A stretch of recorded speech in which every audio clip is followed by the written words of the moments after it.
또 한 비유는 한 집에 두 아들이 있는데 둘째 아들이 아버지에게 쫄라서 자기 몫의 재산을 달라고 해가지고 아버지가 만류하는데도 가지고 나가서 열심히 세상을 즐겼어요. 아버지가 준 재산을 다 탕진했어요. 나중에는 먹을 것이 없어서 돼지우리에 밥그릇에 돼지가 먹는 그 먹이를 먹으면서 살았어요. 결국은 더 버티지 못하고 아버지 집에 돌아왔어요. 와서는 나는 아들이 아닙니다. 나는 이 집의 머슴입니다. 밥만 먹여주고 잠만 재워주면 나는 그것으로 만족하겠습니다. 그래도 아버지는 아니다. 너는 죽었다가 살아난 자다. 그러면서 소를 잡고 잔치를 벌리고 온 동네 사람들을 불러서 같이 즐거워했어요.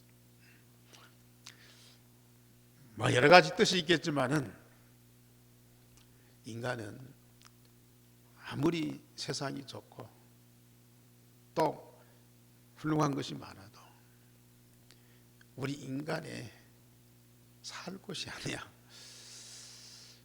우리 인간의 생명을 진정으로 보호하고 사랑하고 우리의 진정한 안식처는 오직 여호와 하나님밖에 없다.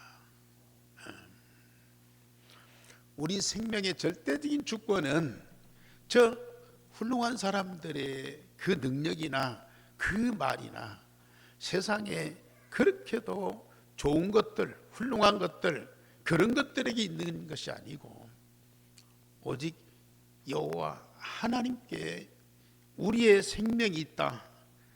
우리의 생명은 하나님 떠나면 절대 안 된다. 혹 우리가 세상의 미혹을 받아도 사람들 말이 얼마나 좋습니까? 또 여론들이 얼마나 힘이 있습니까? 지금 선거철에 여론들 후보들한테 어떤 그 후보에게 여론이 쏠리고 이런 것도 있지 않습니까? 그 힘이 어마어마한 거예요. 그러니까 우리 믿는 사람도 또 이 신앙 좋은 사람도요, 사람들의 말, 그 여론, 그 미혹에 그냥 넘어가 버려요. 또 세상에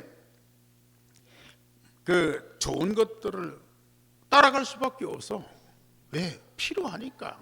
우리에게 도움되니까. 그 좋은 것들을 따라가면 당장은 좋아요. 우리에게 뭔가 눈에 보이고 손에 잡히고 우리에게 금방 뭔가 부자가 되게 하고 그런 것들이 있어요. 그러나 갈수록 영적으로는 저주와 멸망으로 가게 된다.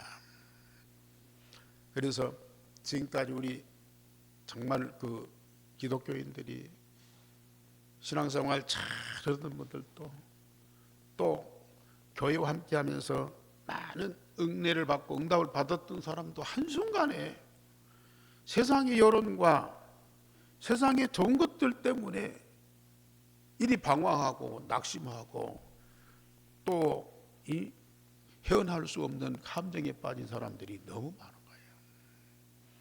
우리는 진짜 그들을 살려내야 되죠. 그들을 다시 찾아야 되죠.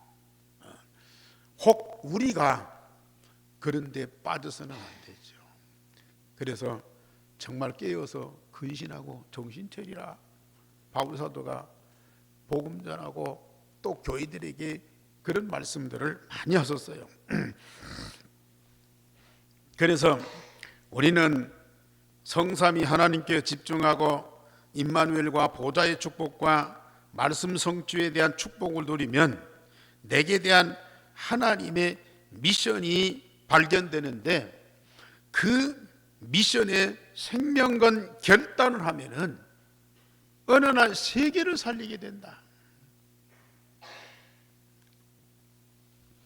그래서 우리가 지금 사도행전의 말씀을 쭉 보았는데요, 우리 바울 사도가 에베소에서 말씀을 증거하고 많은 하나님의 역사를 증거하고 그러면서 모든 성도들이 구원받고 치유받고 또 사명자로 세워지는 그런 것들을 많이 보았어요. 그러면서 이제는 저 로마로 가야 되겠는데 에베소의 장로들을 다 모아놓고 마지막으로 부탁하는 그런 말씀입니다. 그러면서 뭔 말씀하는 거니? 오늘 제목 다 같이 보십시다. 이는 내가 꺼리지 않고 하나님의 뜻을 다 전하였습니다. 내가 꺼리지 않고, 꺼리지 않았다고 하는 말은 무슨 말이에요? 어떤 것들도 막히지 않고 주저하지 않고 담대히 하나님의 뜻을 여러분들에게 다 전하였다.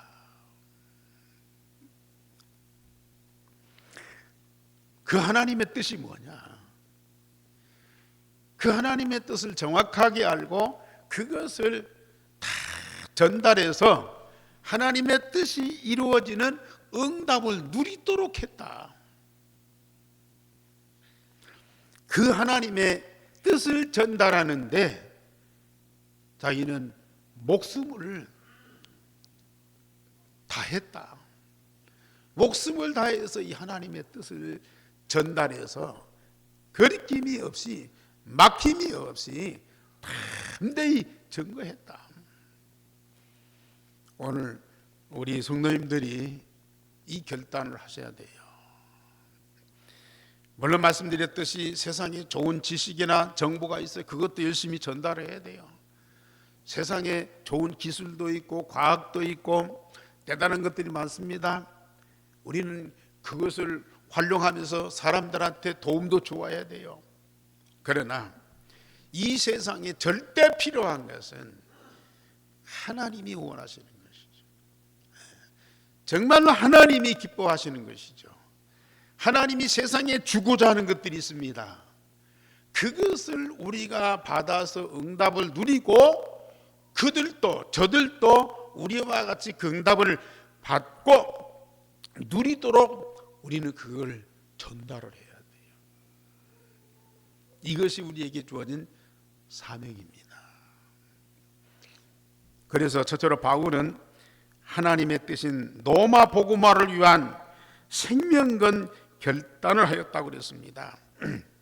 오늘 22절에서 24절까지 보면은 나는 성령에 매여 예루살렘으로 가는데 거기에서 무슨 일을 당할는지 알지 못한다. 그러나 나는 하나님의 절대 계획을 포기하지 아니하겠다. 바울이 에베소에서 3년 동안 복음운동했어요.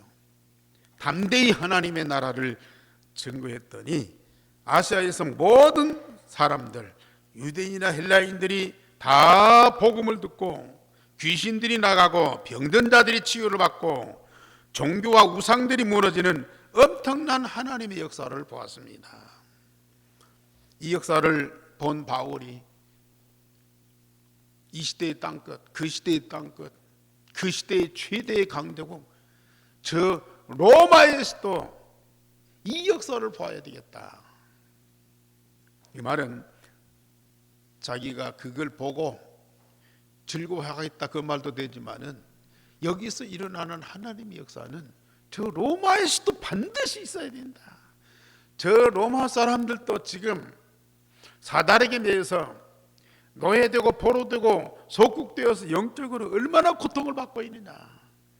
세계를 지배하는 강대국이고 모든 세계는 다 로마로 통하지만은 그러나 저 로마는 복음이 없어서 지금 영적으로 고통받고 저주와 멸망 가운데 있다. 저들을 살리시는 하나님의 역사를 봐야 되겠다. 그것이 하나님께서 자기에게 주신 미션이라. 그걸 비전을 붙잡고 바울은 기도하다가 이제 시간표가 되니까 이제는 로마로 가야 되겠다 작정하는데 로마로 가기 전에 어디로 먼저 가야 돼요? 예루살렘으로 가야 돼요. 왜? 자기는 예루살렘 교회에서 파송된 선교사라. 예루살렘 교회가 뭐 율법의 전통에 매여 가지고 이방인들 선교하지 말아라, 이방인들이 복음 듣고 돌아왔어도 유대인처럼 할례를 받고 율법을 지켜야 된다, 엉뚱한 소리를 계속해요. 그래도 예루살렘 교회가 바울을 선교사로 파송한 모교회야. 그러니까 지금까지 있었던 그 모든 상황을 예루살렘 교회 종직자들한테 다서 보고하고, 그 예루살렘 교회가 그걸 받고 그러면 로마에 가서 복음 전해라, 그걸 이제 허락하고 또 파송을 하는 거예요. 그 파송을 받기 위해서 예루살렘에 가야 돼요. 그런데 지난날에 예루살렘에서 뿐만 아니라 저 데살로니가, 또 빌립보, 또 고린도, 또 에베소에서까지 얼마나 많은 핍박을 받았습니까? 복음운동을 막는 사람들이 다른 사람들이 아니고 유대인들이라, 저 예루살렘 사람들이라. 그러면 예루살렘에 바울이 돌아가면 그 유대인들이 가만히 안 있거든요. 그 유대인들이 이번에는 어떤 일을 벌일지 몰라. 그걸 알고 있어요. 그래도 나는 저 로마 복음화를 위해서 예루살렘에 가야 되겠다. 거기서 어떤 일이 일어날지 나는 아무것도 모른다. 그러나 나는 절대 포기하지 않겠다. 생명의 위험을 느낄 수도 있어요. 그러나 나는 포기하지 않겠다. 그러면서 아예 이 일을 자기가 짐작하는 거 아니야. 23절에 보면은 오직 성령이 각성해서 내게 증언하여 예루살렘에서 결박과 환난이 나를 기다린다. 아니, 사람이 전해준 정보도 아니야. 누가요? 성령께서 직접 바울에게 그런 말씀을 하시는 거야. 지금 바울은 누구의 파송을 받은 거예요? 성령께서 바울을 인도해서 마게도냐로, 저 에베소로 복음운동하도록 보내셨잖아요. 그 성령께서 네가 예루살렘에 가면 많은 환난과 결박당한다는 말은 감옥에 갇힌다 그 말이에요. 너는 감옥에 갇히면 언제 나올지 몰라. 로마로 갈지 그거 몰라. 그런데 바울은 그래도 나는 절대 피하지 않겠다. 성령께서 직접 알려주시는데 그래도 나는 예루살렘에 가는 것을 포기하지 않겠다. 피하지 않겠다. 그러면서 24절에는 내가 달려갈 길과 주 예수께 받은 사명 곧 복음을 증언하는 일을 위해서는 나의 생명조차 조금도 귀한 것으로 여기지 아니하겠다. 하나님이 정하신 여정과 하나님이 주신 미션과 그리고 생명을 살리는 복음을 증거하는 일이 자기의 목숨보다 더 중요하고 가치 있는 일이기에 이를 위해서는 자기의 생명을 기꺼이 드리겠다는 결단을 하는 거예요. 내 생명이 귀하지만은 내 생명보다 귀한 것은 뭐냐? 복음이다. 그 복음을 증거해서 사람의 생명을, 저 로마를 살리는 그 복음운동이다. 그 귀한 복음운동을 위해서 내 생명을 기꺼이 드리겠다. 이런 결단을 했어요. 결단만 한 것이 아니고 그대로 또 실천하는 거예요. 어떻게 이런 일이 가능합니까? 내 생명 하나밖에 없잖아요. 이 생명이 죽으면 세상은 끝나는 거예요.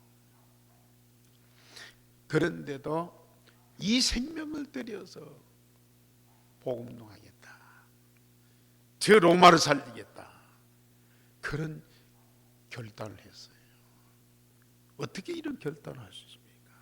어떻게 이런 결단의 배경이 있습니까? 누군가는 로마를 가야 돼요. 왜요?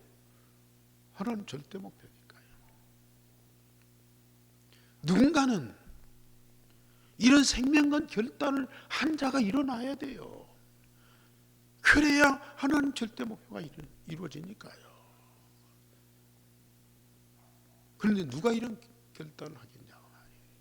어떻게 이런 결단을 하겠냐고 말이에요. 돈을 수억을 들고 또 가서 막 몸으로 열심히 일하고 또 어떤 모욕을 당하고 어떤 짓밟음을 당하고 또 왕따를 당하고 그럴지라도 목숨 내놓는 것은 쉽지 않잖아요. 그러나 하나님의 절대 목표, 그걸 위해서 또 하나님이 자기에게 주신 미션을 위해서 내 생명을 기꺼이 드리겠다.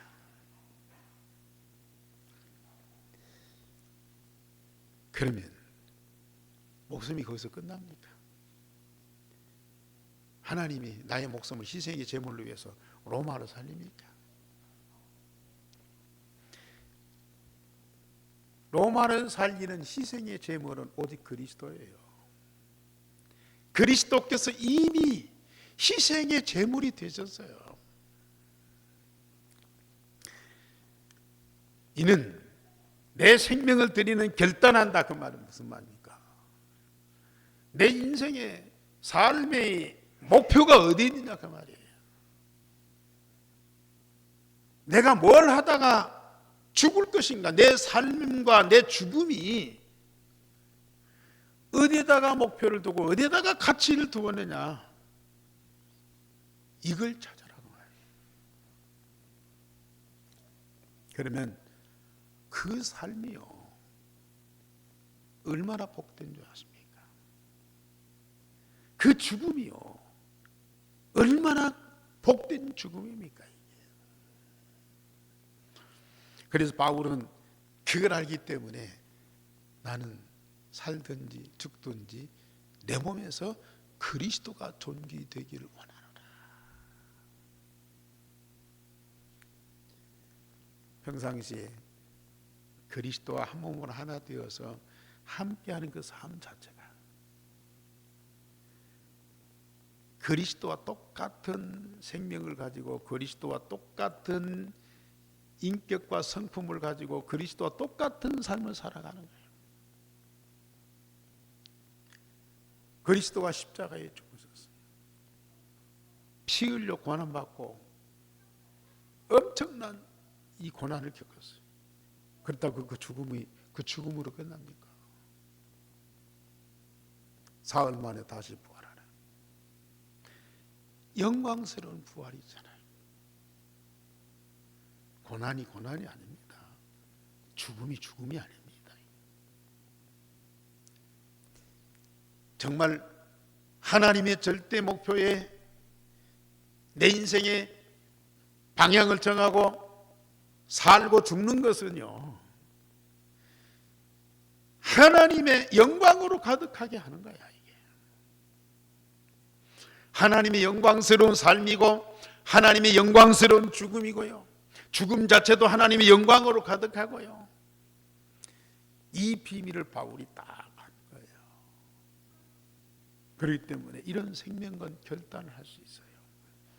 그러나 두 번째로 인간의 근본 문제에 빠진 자는 절대 불가능합니다. 창세기 3장에 인간 중심의 함정에 빠진 자는 자기와 악한 것 이외에는 다른 사람과 세상을 절대 사랑할 수가 없습니다. 그래서 창세기 3장에 자기 중심, 나 중심에 빠진 사람들 절대로 이런 생명과 결단을 할 수가 없어요. 자기가 하나님이 되어 자기 중심으로 세상을 주관하는 자는 사단의 본능을 가지고 있기 때문에 자기의 목숨을 내놓을 수가 없어요. 내놓은들, 아니 창세기 3장 사단에게 그 영을 받고 거기 묶인 사람들, 그 목숨을 100개 1000개 내놔도요 아무 필요가 없어요. 아무 유익이 없어요. 창세기 6장에 물질 중심의 틀에 묶인 자는 영적인 눈이 어두워서 세상의 모든 것을 자기 욕망을 채우고자 하는 수단으로 삼게 됩니다. 이들은 이 세상의 물질이 인생의 전부인 줄 알고 이것을 다 끌어모아 자기의 것을 삼는 것이 가장 행복한 것으로 착각해가지고 영적으로 무지할 수밖에 없어요. 그래서 노아 홍수 심판 전에 그 많은 훌륭한 영웅들이, 용사들이 얼마나 많은 일을 하고 세상을 부강케 하고 세상을 아름답게 건설했습니다. 그러나 죄와 악이 가득해서 결국은 심판을 받게 되는 거예요. 그 심판을 면할 수가 없습니다. 이런 사람들은 절대로 하나님의 절대 목표를 알 수도 없고 그것을 위해서 내 생을 드릴 수가 없어요. 세 번째로 창세기 11장에 성공 중심의 올무에 걸린 자는 사람과 세상을 자기의 경쟁과 정복의 대상으로 삼고 사람과 세상을 위하여 헌신할 수가 없습니다. 자기 성공을 위하여 세상의 힘을 모아 다른 사람을 정복하여 누르고 그 위에 올라서 세상을 다 차지하는 욕망 때문에 자기의 것, 특히 목숨을 내놓는 것은 절대 불가능한 일이에요. 그러나 세 번째로 유일성의 복음을 가진 전도자는 세계의 복음화를 위해서 생명 건 결단을 할 수가 있습니다. 오직 복음으로 구원받은 자는 인간의 근본 문제에서 해방을 받고 예수 그리스도의 생명을 가진 자로 그리스도의 마음과 그리스도의 이 인격과 지혜를 가지고 하나님과 세상을 사랑하는 자가 됩니다. 저도 예수를 믿고 목사가 됐지만은 참 이 나라고 하는 것을 벗어날 수가 없더라고요. 내 한계를 넘어설 수가 없더라고요. 결국은 내가 중심이 되고 나를 위해서, 하나님도 나를 위해서, 교회도 나를 위해서, 가정도 나를 위해서, 세상도 나를 위해서, 내가 중심이 되고 내가 기준이 되는 거예요. 그러니까 나의 한계를 못 벗어나는 거예요. 내게 조금만 손해가 되면 막 못 견디는 거예요. 나를 조금 괴롭히고 욕하면 막 분노가 나오는 거예요. 내 뜻대로 안 되면 막 싸우고 낙심하고 막 그러는 거예요. 내 것이 안 채워지면 막 남의 것이라도 뺏어갖고 그걸 채우려고는 그런 욕심이 막 있더라고요. 참, 내가 인간인데 나 중심의 인간은 남들이 봐도 그렇고 내가 봐도 너무 처량하고 한심하고 무익한 거야 이게. 그래서 참 세상 사는 것이 너무 어렵고요. 때로는 인간이 아닌 저 짐승들을 볼 때 생각이 없고 그냥 먹고 자고 배설하고 뭐 새끼 낳고 그러다가 죽으면 얼마 안 되면 또 죽는 거예요. 그런 짐승들을 보니까요 너무 좋아 보이더라고요. 저렇게 생각 없이 그냥 본능을 갖고 그냥 사는 것, 그게 부러워 보이더라니까요. 인간이랍시고 또 뭔가 또 뭐 책임을 지고 사명을 가진답시고 뭐 하는데요 너무 엉터리라. 이게 뜻도 모르고 목적도 분명치 않고 내용도 틀리고 이런 참 이 엉터리 같은 그 삶을 매일매일 살아야 되고요. 그것도 또 뭔가 잘해보려고 그러고 잘 살려고 그러고 뭐 큰 일을 해보려고 막 노력하는데 이게 너무너무 고통스러운 거예요. 그런데 참 내가 이왕에 예수 믿고 신앙생활 했으니까 지옥은 안 가야 되겠고 빨리 천국은 좀 가고 싶다. 천국 가면 이런저런 것들은 다 벗어나지 않겠냐. 이런저런 이 고민이나 걱정이나 염려나 사람들과의 어떤 그 갈등이나 이런 것들 없이 그냥 편안하게 천국 가서 살면 좋지 않겠냐. 그 빨리 천국 가고 싶다. 아니 30대에 빨리 죽고 천국 가고 싶더라니까요 이게. 그런데 진짜 이 복음을 깨닫고 복음 통해서 근본 문제가 해결된 그리스도의 생명을 가진 하나님의 자녀가 된 그때부터 내 생명이 아닌 그리스도의 생명을 가진 하나님의 자녀된 그때부터 나에게서 내가 해방받는 거다.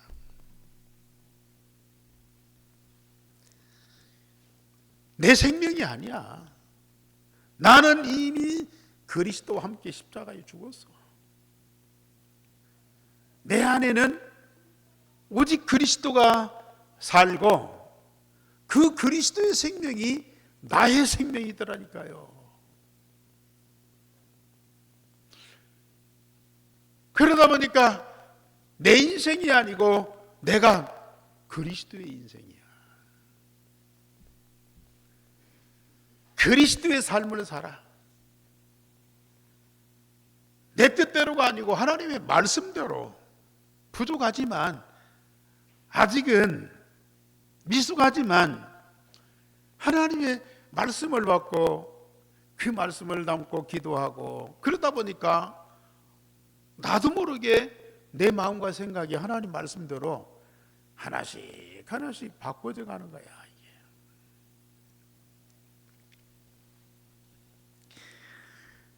자, 그때부터 조금씩 하나님이 사랑스러워지는 거예요. 전에는 하나님 두려워서 무서워서 열심히 믿고 열심히 일하고 열심히 살고 그랬는데요. 이제는 하나님이 사랑스러워지는 거예요.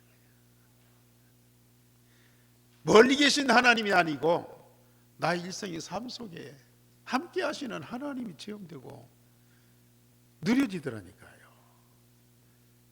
그런 영적인 힘이 있으니까 사람과 세상이 이해가 돼요. 뭐 막 좋아 보이고 막 사랑스럽고 그런 거 아닌데요. 사람과 세상이 이해가 되더라니까요. 내 생명을 갖고 내 인생을 살 때는 내가 힘이 없으니까 자꾸 이 부담스러운 거예요, 사람들이. 자꾸 경쟁, 비교 이게 막 의식이 되는 거야. 그런데 내가 그리스도의 생명을 갖고 하나님과 함께 하나님이 주신 힘을 갖고 있으니까 사람과 세상이 이게 이해가 되더라니까요. 누가 좀 잘못된 일을 해도 그걸 봐줄 수 있고요. 누가 틀린 말을 해도 막 안 싸우고 그냥 받아들여지고, 누가 나를 모함하고 막 누명을 쓰고 막 이단이라고 욕을 해도요, 저 사람 입장에서는 그럴 수밖에 없구나. 그러면서 저 사람들의 오해와 그 잘못된 것들을 어떻게 하면 바꿔줄 수 있지. 내가 싸워서 될 일도 아니고 내가 가르쳐야 될 일들, 내가 정말로 이 복음 받았으니까, 내가 하나님 자녀니까 하나님 말씀대로 응답 받아서 우리 삶을 통해서 증거를 보여줘야 되겠다.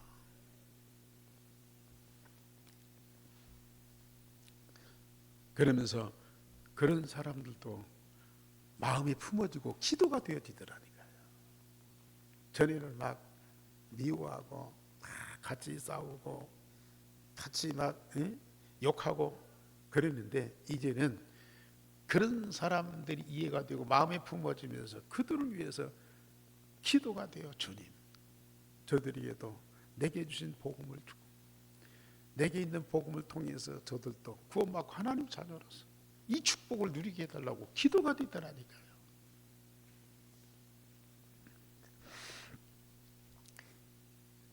내가 나에게서 해방받은 것이 얼마나 감사해요. 저는 늘 이걸 자랑해요. 복음은 다른 무엇보다도 내가 나를 해방시켜서 하나님 생명 가진 하나님의 자녀로 바꿔주셨다. 그때는 막 열심히 믿어보려고도 안 믿어지잖아요. 하나님도 잘 믿어보려고 그러고 말씀도 막 믿고 믿어보려고 그러고 그 안 믿어져. 왜요? 나하고는 너무 멀다니까요. 나하고는 안 맞아. 예수님도 하나님도 말씀도 안 맞아. 그러니까 안 맞는 것을 믿으려고 하니까 힘들어. 근데 이제는 복음이 내 안에 있고 내가 하나님 생명 가지고 하나님 자녀로서 하나님과 함께하는 삶이 되니까요. 그냥 믿어져.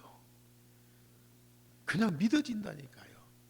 안 맞는 그것이 내 본질을 바꾸니까 하나님의 것으로 바꾸니까 하나님의 것이 믿어지고 보여지고 그것이 나의 삶으로 응답으로 오더라고 말이거든요.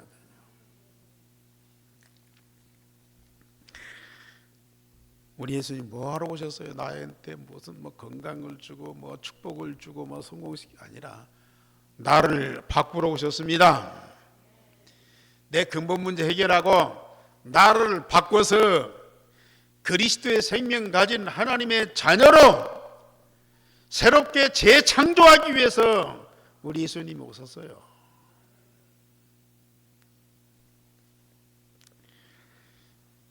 얼마나 감사합니까? 나를 근본적으로 바꿀 뿐만 아니라 성삼위 하나님의 말씀을 성취하시고 기도를 응답하시고 구원사역의 흐름 속에 나를 이끌어 가시더라. 그래서 2, 3, 7, 5천 종족이 보이고 그것을 살리는 것이 하나님의 뜻임을 알게 하고 그것을 절대 언약으로 딱 붙잡게 되더라고 말이에요. 거기에다가 내 인생의 방향을 맞추도록 내 삶의 이유와 목표를 딱 정하도록 그렇게 이끌어 가시더라. 내가 뭐 때문에 세상을 살아야 돼요? 우리 아이들이 뭐 때문에 열심히 공부해야 돼요? 우리 젊은 사람들이 왜 경쟁에 이겨서 성공을 해야 됩니까? 그 이유와 목표가 어디 있습니까? 2, 3, 7, 5천 종족 살리는 그 일에다가 다 방향. 성삼위 하나님이 나와 24시간 함께하는. 그래서 성부 하나님이 말씀을 주시고 말씀대로 성취하시고.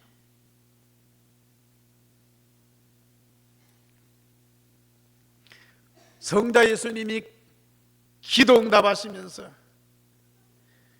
그 어마어마한 영적인 사실과 그 세계의 축복을 마음껏 누리도록 성령 하나님께서 정말 현장을 살리는 이 복음운동 구원사역을 이루어 가시는 그 흐름 속에 있으니까 하나님의 절대 목표가 나의 목표가 되는 거야. 2, 3, 7, 5천 종족 살리는 하나님의 뜻이 나의 뜻이 되는 거예요. 이게. 그러니까 내가 이 땅에 살아야 할 이유가 분명한 거예요. 내 인생의 목표가 분명한 거예요. 나의 비전이 확실한 거예요. 그러니까 내가 살아야 할 이유, 어떤 과정을 통해서 살아야 될 것이냐, 무슨 일을 어떻게 할 것이냐, 거기에 대한 답이 딱 나오는 거예요. 그 답을 가지고 매일매일 살아가는 우리가 얼마나 복된 사람이에요. 말씀드렸듯이 그 양 한 마리 아무리 세상이 미혹하고 좋은 것들이 그렇게 있어도요, 거기 안 빠져요. 물론 그거 다 우리는 활용하고 누리죠. 그러나 그 속에 안 빠진단 말이에요. 아무리 세상에 재미있고 즐겁고 좋은 것들이 많아도 그 탕자처럼 그렇게 안 나가요. 나갔다가도 빨리 돌아오죠. 왜요? 이런 어마어마한 분명한 삶의 이유와 목표가 확실한데 이걸 두고 어디로 가요? 참 시험 드는 사람들 아직도 이게 안 된 거예요. 또 뭐 어쩌다 비판하고 뭐 어쩌다고 뭐 그런 사람들은 아직도 이 속에 못 들어간 거야.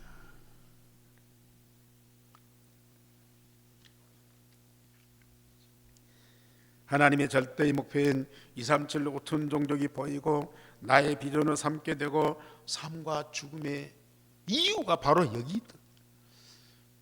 그러면 삶도요 힘들지 않습니다.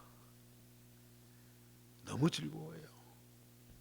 혹 죽음도요 두렵지 않습니다. 그 죽음 속에 영원한 생명과 축복이 그 속에 들어가 있어요.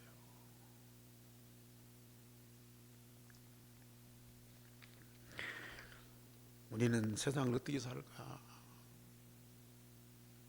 심히 고민하고 어떻게 안 죽고 살 수 있을까 하고 막 죽음을 두려워하고 막 무서워하고 안 죽는데도 죽음을 두려워해. 번번이 살아서 활동하는데도 이 죽음의 공포 속에 있다니까요. 이게 참 우리는 다니엘처럼 죽음 속에 들어가도 두렵지 않습니다. 다니엘 봐요. 사자굴 속에 들어가도 죽음 두려워하지 않잖아요. 불무불 속에 들어가도 거기에서 담대해요.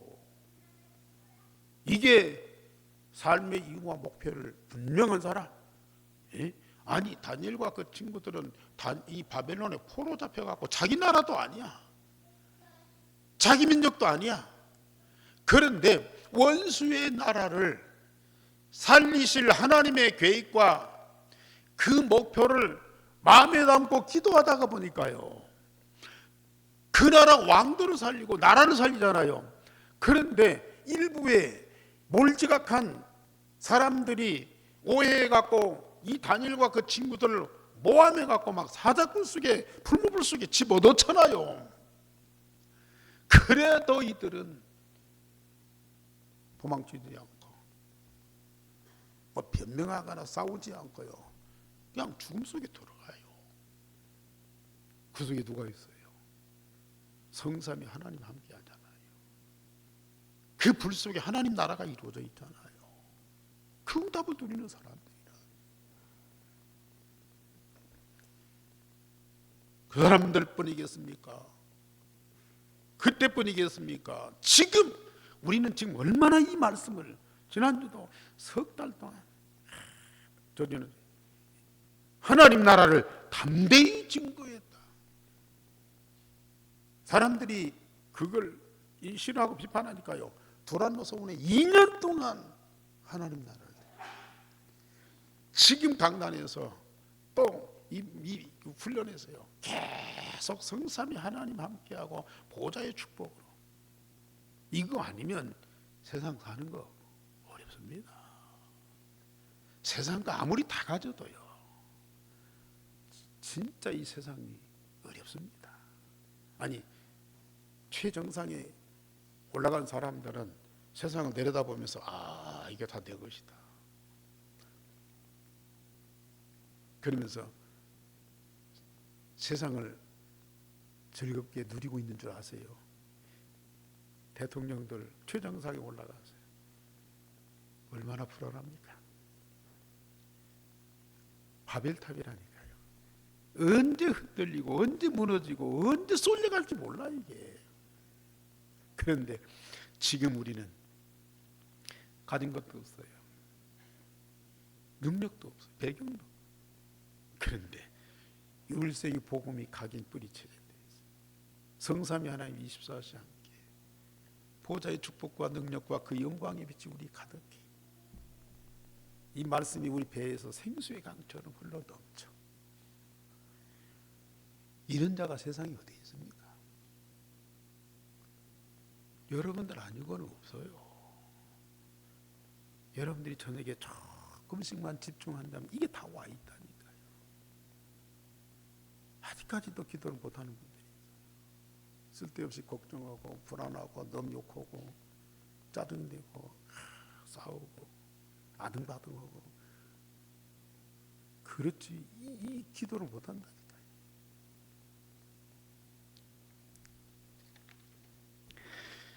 우리는 이 응답을 가지고 보좌의 망대와 여정과 이정표의 축복을 누리면서 언약의 여정을 가는 자는 남은 자, 순례자, 정복자의 응답을 누리면서 사람을 살리며 세상을 하나님의 나라로 바꾸는 자가 됩니다.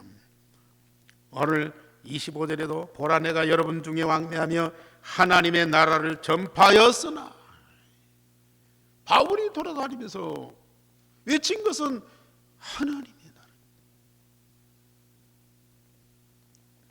바울이 목숨 걸고 모든 사람들에게 증거한 건 뭐예요? 27절에 이는 내가 꺼리지 않고 하나님의 뜻을 다 여러분들에게 전하였음이니라. 사단의 뜻은 세상을 죄와 악으로 가득 차게 해서 저주와 멸망으로 끌고 가는 겁니다. 그런데 하나님의 뜻은 죄와 저주 받는 사람들을 복음으로 살려서 하나님의 자녀 되게 하고 하나님 나라의 백성이 되게 해서 성삼위 하나님과 영원히 여정을 가게 하는 거예요. 우리는 그 하나님의 뜻을 정말로 알고 그걸 전달해 줘야 돼요. 또 목숨 걸고요. 거기에는 많은 반대가 있고요. 핍박이 있어요. 생명 걸고 결단하면서 우리는 이걸 전달해 줘야 돼요. 우리는 유일성의 복음과 성삼위 하나님의 보좌의 축복을 풍성하게 누려서요. 우리는 아침, 낮, 저녁 3집중 조금씩만 10분씩만 집중하게 되면 내가 어마어마하게 변화가 되는데, 세상을 변화시키기 전에 내가 어마어마하게 영적으로 성장하고 힘을 얻고 모든 응답을 다 드리는데, 그 특권을 우리에게 주셨어요. 그게 바로 기도입니다. 천국 열쇠, 그리스도의 이름 부르면 하나님 반드시 응답하시게 돼 있어요.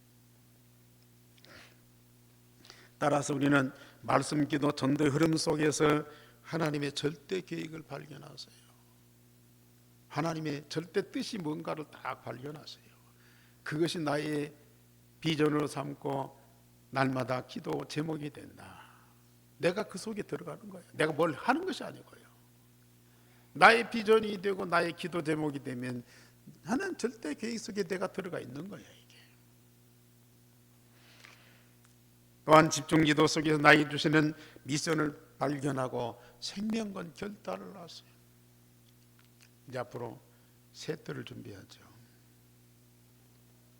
다민족들 위해서, 병든 자들을 위해서, 후대를 위해서 우리 교회가 새 때를 준비하고 그 사역을 하셔야 돼요. 우리가 지금 어디를 나가고 막 외국을 가고 막 그런 거 아닐지라도 우리 교회가 여기에서 세계복음 할 수 있어요. 다민족들, 우리 한국에 와 있는 다민족들 복음을 살려야 돼요. 우리 병든 자들 복음의 능력으로 치유해야 돼요. 우리 후대들 렘넌트들을 서비스로 세워서 세계로 파송해야 돼요. 그게 세계복음화야. 2, 3, 7, 5천 종족 살리는 완전한 답이 셋들이라. 그럼 이 셋들을 누가 해야 되겠느냐? 누가 해야 되겠습니까? 그거 할 수 있는 사람도 외부에서 데리고 와야 되겠어요? 돈 주고 모셔와야 되겠어요? 여러분들이요, 내가 해야 돼요. 아니 어떻게 해요? 오늘 유일생이 복음 풍성하게 누리세요. 말씀, 기도, 전도 흐름 속에, 하나님 절대 계획 속에 방향 맞추세요. 내게 주신 미션, 다민족을 위할 겁니까? 병든 자들을 위합니까? 렘넌트를 위한, 뭔가 한 가지는 나에게 주신 미션을 발견하세요. 그리고 내가 그 일을 위해서 일생을 두고 헌신하겠다 결단하세요. 결단만 하면 하나님은 문을 열어 가십니다. 생명건 결단. 그 하나면 우리 하나님은요 모든 문을 다 열어 가신다. 우리 교회가 세계복음화 해야 됩니다. 237 5천 종교 살려야 됩니다. 유대인 복음화 해야 됩니다. 새 뜰만 준비하면 반드시 하나님은 이 문을 열어 가십니다. 새 뜰, 그 한 가지를 딱 결단하시라고요. 내게 주신 하나님의 미션 어디 속에서요? 말씀 속에서, 기도 속에서 발견하세요.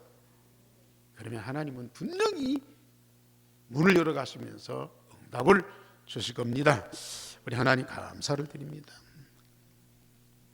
저희들 이 자리에 있게 하시고